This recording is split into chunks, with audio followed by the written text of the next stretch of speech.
Welcome to District Command Central, your go-to source for the latest news and updates on the Washington Commanders. Don't forget to hit that subscribe button and ring the bell so you never miss a play. The Washington Commanders are facing a serious issue that could define the outcome of their 2025 season, and ironically, it's an issue that might work in favor of wide receiver Terry McLaurin. While the front office has maintained financial leverage in McLaurin's contract situation, recent developments suggest that dynamic may soon shift. What once seemed like a deep and versatile wide receiver room has now been exposed as thin and inconsistent, particularly in joint practices where the team faces real competition. That exposure has spotlighted McLaurin's value more than ever. During the recent joint session with the New England Patriots, the Commanders' depth at receiver crumbled under pressure. Outside of Deebo Samuel, who has been a star since McLaurin's absence, no wideout has shown they can be a consistent contributor. That kind of revelation turns every drop and every missed route into a reminder that Washington desperately needs McLaurin not just back, but fully invested and engaged at training camp. There have been flashes, brief, exciting moments where young receivers make spectacular plays, but none of those flashes have turned into sustained excellence. It's one thing to have a good rep or a good day, but stacking those performances consistently is what separates role players from game changers. And right now, outside of Samuel and a few dependable veterans, the Commanders are lacking those game changers. The joint practice against the Patriots made it crystal clear that most of these receivers aren't ready for primetime. And when push comes to shove, the only truly reliable offensive weapons for quarterback Jaden Daniels seem to be Samuel and veteran tight end Zach Ertz. If you're trying to build an elite offense, two guys won't be enough, especially when the rest of the league is loaded with dynamic receiving core. The Commanders' lack of production at WR is now one of their biggest red flags heading into the season. The chemistry between McLaurin and Daniels last season was something special, something rare, and replacing that won't be easy, or maybe even possible. Daniels showed he could elevate players around him, but McLaurin elevated Daniels just as much.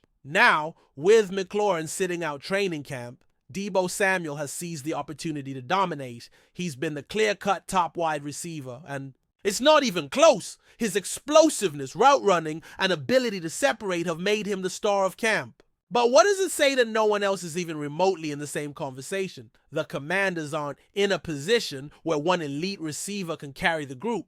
That's not how modern offenses work. You need depth, versatility, and players who can win in a variety of ways. And if McLaurin's absence is shining a spotlight on just how little the team has behind Samuel, then he's gaining a ton of leverage, even if it's not financial. Outside of Samuel and Ertz, the drop-off is stark. It's no knock on Ertz. He's still a solid security blanket for Daniels and can work the middle of the field well.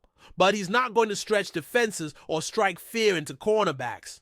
Austin Eckler, despite being a running back, was a more productive receiving option than several of the Commanders' actual wideouts last year. That's a problem. Eckler should be a supplementary weapon in the passing game, not one of your top targets. The fact that he outproduced both Diami Brown and Luke McCaffrey in the air is a testament to how thin the WR room really is. When your running back is outpacing your receivers in route efficiency, target share, and production, it's not a quirky stat. It's an indictment of your offensive construction. The Commanders might have thought they had enough at the position, but early signs show that they most definitely do not. Now, let's talk about the young guns, because this team absolutely needs one or two of them to step up big time.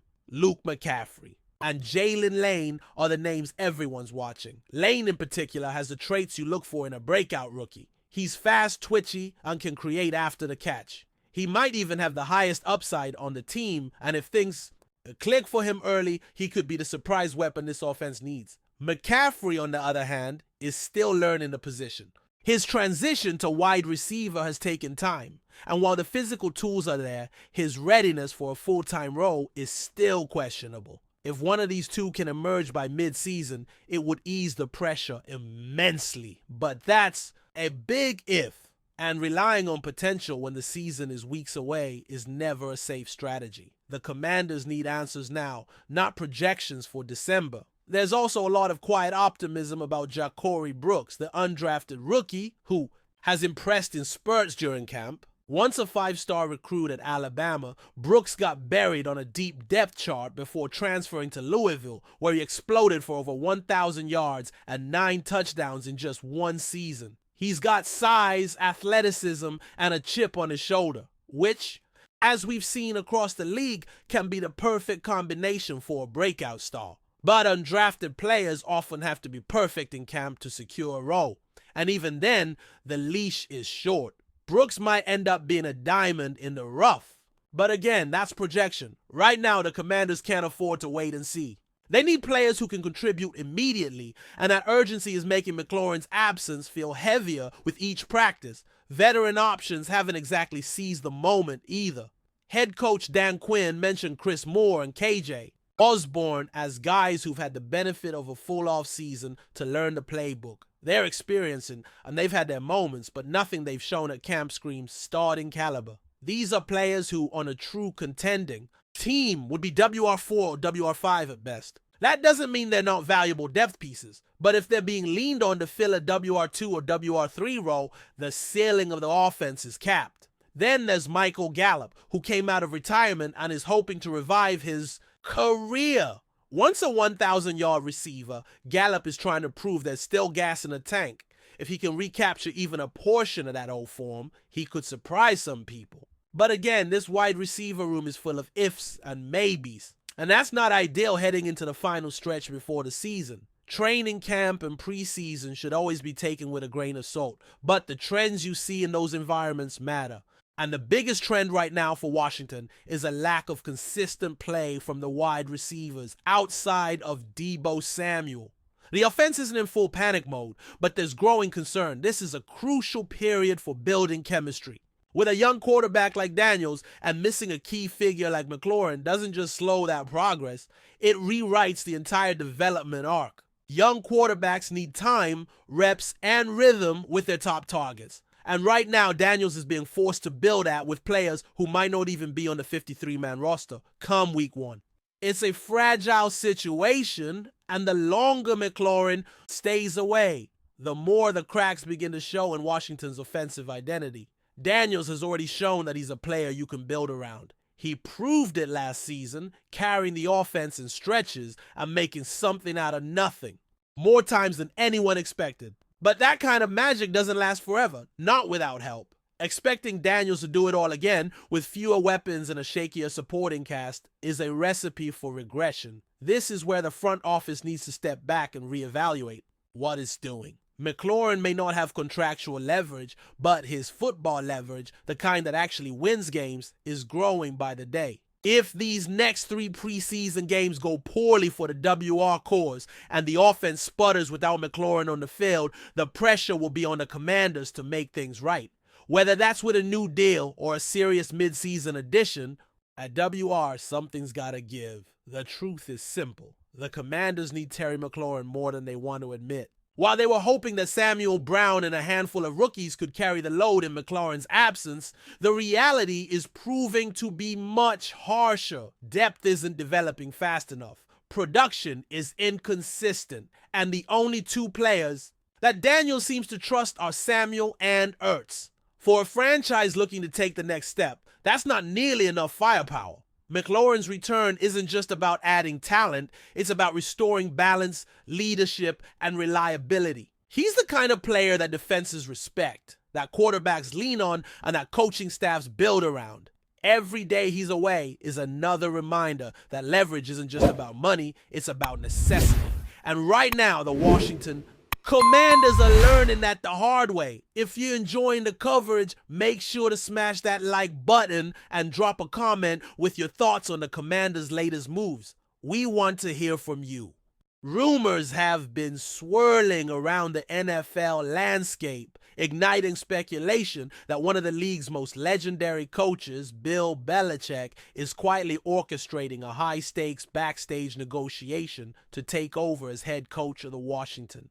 Commanders in 2026. Sources close to the matter hint that these discussions are not just casual talks, but part of a strategic plan that could reshape the Commanders' future and possibly mark a new chapter in Belichick's storied career. Known for his unparalleled success with the New England Patriots, Belichick's potential move has fans and analysts buzzing about what his leadership could mean for a franchise that has struggled with consistency and identity in recent years. While nothing is officially confirmed, the possibility alone is enough to send shockwaves through the NFL community as the Commanders seem poised to become a team with renewed ambitions under one of football's greatest minds. The speculation centers on a potential transitional period, with Belichick not stepping in immediately but waiting until 2026 to assume full control of the Commanders' coaching helm. This delay might be strategic, allowing him to observe the current roster's development and work behind the scenes on roster construction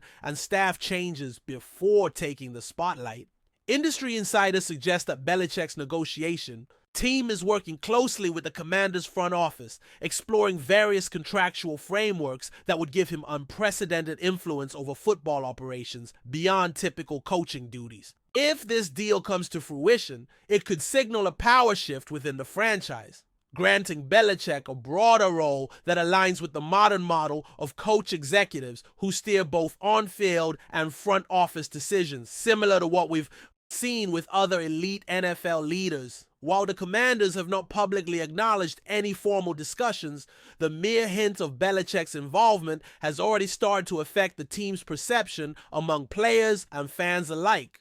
The prospect of Belichick leading the team evokes memories of his methodical, defense-first philosophy and his knack for maximizing player potential, which could be exactly what the Commanders need to break their cycle of mediocrity.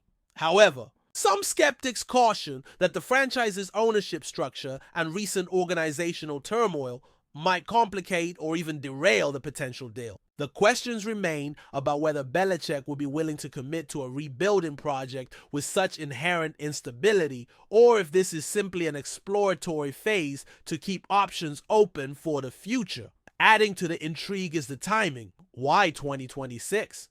Analysts speculate that Belichick might be waiting for his current contract situation and potential commitments to the Patriots or other NFL interests to conclude before making a definitive move.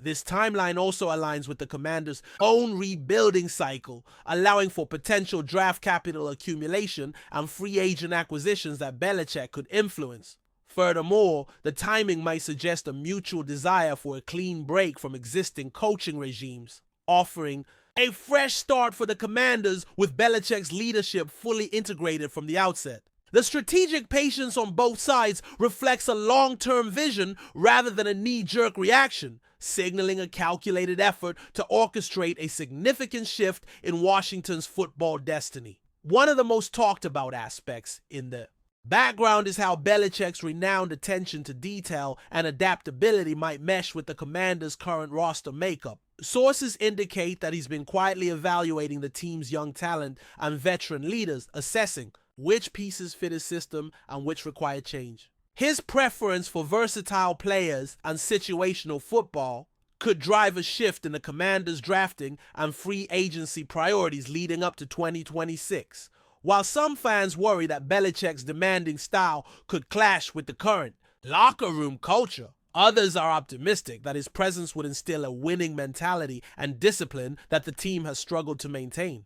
The debate continues among insiders about how much influence Belichick will wield in shaping the roster before officially stepping into the coaching role. The potential Belichick-Commanders alliance also raises interesting questions about the franchise's broader strategic direction and how it plans to support one of the NFL's most successful coaches. It's rumored that part of the negotiation involves assurances regarding front office autonomy and resources to build a competitive team. Belichick's past success was built on an organization that trusted his judgment and gave him the latitude to make key personnel decisions. If Washington aims to attract and retain such a high-profile figure, it might have to offer a more integrated football operation than what the franchise has demonstrated in recent years.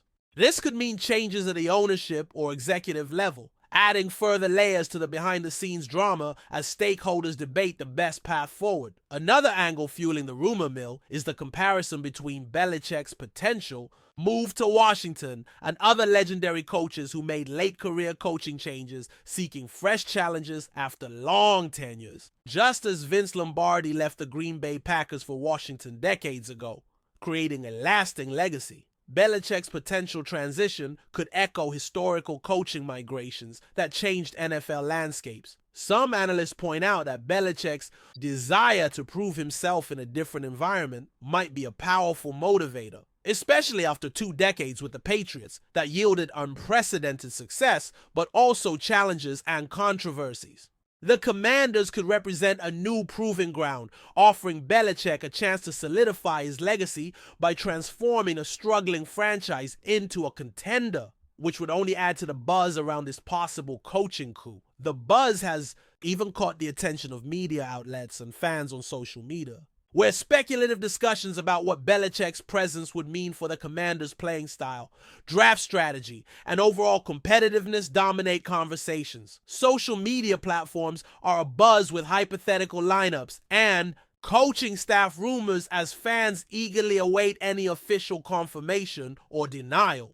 The emotional roller coaster for Commander supporters, long starved for playoff success, includes excitement at the prospect of a new era, but also anxiety about the uncertainty that such a major shift could bring. The narrative is still unfolding, and every insider tidbit adds fuel to the fire, making the 2026 coaching landscape one of the most anticipated storylines in the NFL offseason. Amid this whirlwind of rumors, there are whispers about how this possible deal could impact the broader NFL coaching carousel, triggering a domino effect of head coach openings and front office shakeups across multiple franchises. Should Belichick commit to Washington, it might prompt other teams to accelerate their coaching searches, potentially creating opportunities for rising coaching stars or former assistants looking to step up. The NFL coaching ecosystem is closely interconnected, and a move by one iconic figure often has ripple effects that influence hiring decisions league-wide. This potential Belichick Commanders agreement could become a defining moment in the NFL's coaching history, sparking a wave of change that reshapes not only one franchise, but the entire league's competitive balance. Finally, while the rumor remains just that, a tantalizing possibility rather than a confirmed fact, it's clear that the NFL world is watching closely. The combination of Belichick's coaching acumen and the Commanders' hunger for success creates a narrative rich with drama, intrigue, and high stakes. Whether this negotiation leads to an official announcement or remains a behind-the-scenes chess game, the buzz is undeniable. Fans, players, and executives alike are bracing for what could be one of the most significant coaching shifts in recent NFL history. As the 2026 season approaches, all eyes will be on Washington, waiting to see if the legendary Bill Belichick will indeed take the reins and attempt to forge a new dynasty from the nation's capital. Thanks for tuning into District Command Central. Make sure to subscribe and follow us for all the Commanders news you need. Until next time, keep the faith and hail to the Commanders.